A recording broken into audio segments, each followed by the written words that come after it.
All right, good evening and welcome back to Gun Bunny Customs. And tonight we're going to do a quick video on my G.I. Joe classified cold weather Copperhead and Televiper as I start to kind of build out my Cobra Polar Assault forces. Now, the idea came to me last night because I've been thinking about doing a cold weather vehicle for either G.I. Joe or Cobra. I hadn't decided. And so last night it kind of hit me, and I started thinking, like, well, I wonder what Copperhead's head would look like on a snow serpent body. And so I gotten a couple extra snow serpents these last couple of days because they'd been on sale on Amazon. So I ordered 2 more, and so then I started thinking, well, if the Copperhead head fits, I wonder if one of the spare Tele-Viper heads fit. You know, because whenever you got, you know, either Tele-Viper, whether it was the original release or the Python Patrol version, you get 3 heads, right? You get the Caucasian skin one, you get the dark skinned one, and then you get the one where his face has it's got like a face shield on it. And so so I had an extra one floating around. So today I wanted to see if they fit, and lo and behold, because they're all from the pinless bodies, their heads snap right on to the pegs of the snow serpent. So now it's got me wanting to build out a much bigger team, something that's going to be into a big Cobra, you know what I'm saying, Arctic attack, polar assault kind of vehicle. I guess something that'd be like a snowcat for a Cobra. Now, these are 2 extremely simple customs. I knew I wanted them to differentiate between the sort of the regular snow serpent troopers, so I didn't want them to have like the parachute there in the front, because they were going to be in the vehicle. So they're not going to have anything like that. So I started off by figuring out how to remove that. And you have to remove this portion up here first. And all I did was, as I heated it up, I put my pry tool in there, and then I just kept working around. It's got a little bit of glue in the front and the back, and that's what tacks it down. And then once you get that off, you're able to get to that piece there. I cut them off, both of them. And then I started thinking, well, what kind of gear would they have? They're going to get sort of issued the same Arctic coveralls. So the only thing that's going to be different is going to be their accessories. So with Copperheads, I wanted to be kind of similar to what his regular release has, and so it has a this kind of holstered pistol right there on his chest, because he has a driver and he's got a pull. So this was out of, I just went to my parts box and I was looking at like all the belts and harnesses and shit that I had in there. And so this one was off of, I believe, Tiger Force Recondo. And so I spliced it and I added some material to the back of it so it could go all the way around cleanly and attach to the back. And it ended up working great, and ended up still being able to sit underneath that big fur collar. And for the belt actually came off of the bottom portion of Falcon, where like his blouse would have been hanging down here, and he would have had the straps that went up. So I cut all that off, trimmed all that off, just to sort of have a basic web belt. And then I added one of the holsters that came from here. I cut it off and I put it on there, so then that way he would have 2 guns like the original release. And then I just added one of the those sort of AK pistols that I make using the little submachine gun that the officers come with. So I just spliced that all together to make that have enough length to go all the way around him cleanly, and then just sort of create sort of a basic driver's kind of rig. And so that way, also removing this stuff here, removing those accessories there, is going to allow him to sit better inside of the vehicle. You'll be able to have better articulation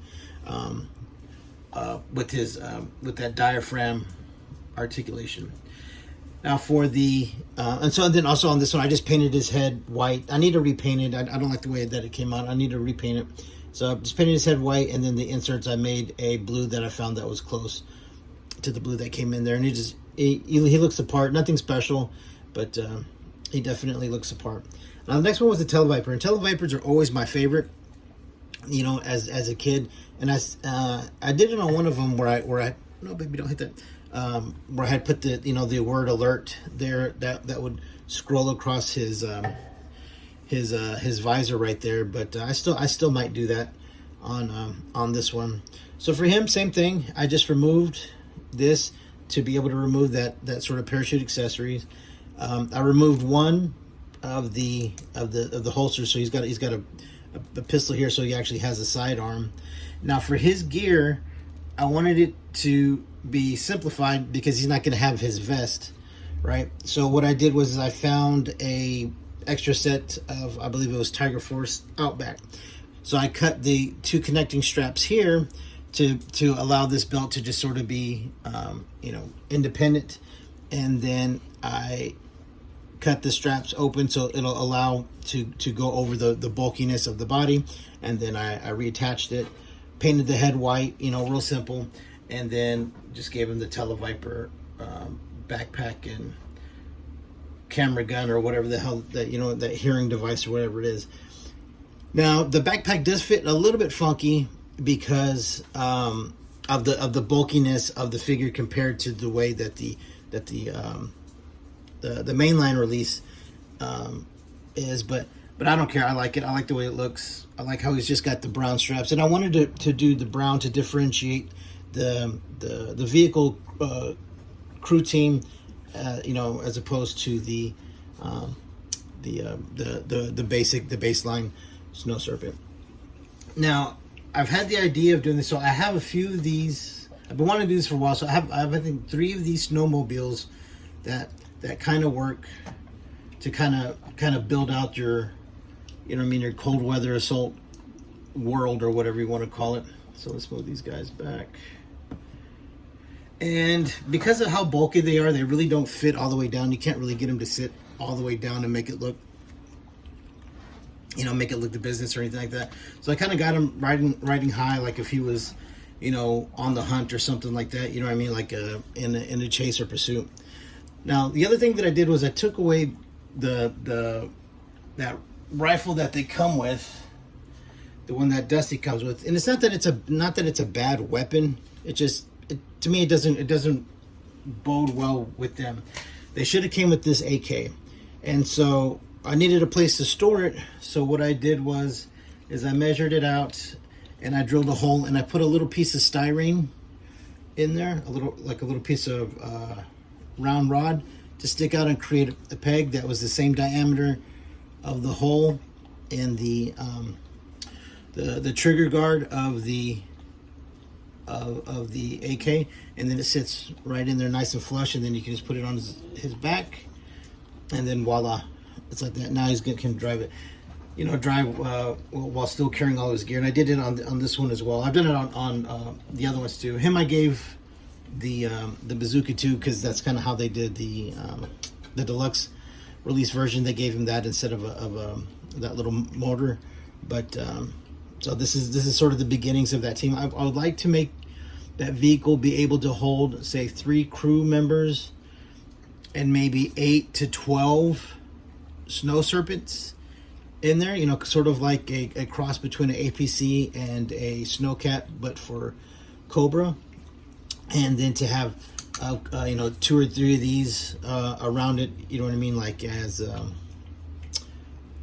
I don't know, sort of like as advanced party, or just sort of like little, a little bit of a protection around them. There'll obviously be some kind of weapons on the vehicle. I have the base that I already want to use, and it's going to be the HM Armed Forces tank. But I don't know, excuse me, I don't know exactly how I'm going to do it. I have a couple other projects that I'm working on now that I need to get done before I can really devote all of my time to it. But I'm really liking the way that that's coming out, and it's definitely getting to be winter time. So I think it's sort of appropriate that I start messing around with and building up, like I said, the Cobra Polar Assault Forces. And with them being on sale on Amazon for $20, you get about $5 off. I'm gonna try to load up 2 or 3 here you know, 2 or 3 there until I actually flesh out that entire team. So there's going to be, I would say, at least 1 or 2 more crew members for the vehicle, and then the 8 to 12 man team that's going to be in the back, and maybe some room for a couple of Arctic bats, just depending on how big and how complex that vehicle ends up being. But that's it. That's going to be it for tonight's video. Just sort of a brief overview and explanation of what I'm doing with my Cobra forces, the Polar Assault forces, and a couple of quick sort of kit bash customs that you might be able to get if you got make if you got a couple of heads floating around your bar spin. All right, so that's gonna be it for tonight. Don't forget to like and subscribe. Follow Gun Bunny Customs on Instagram, and we'll see you next time.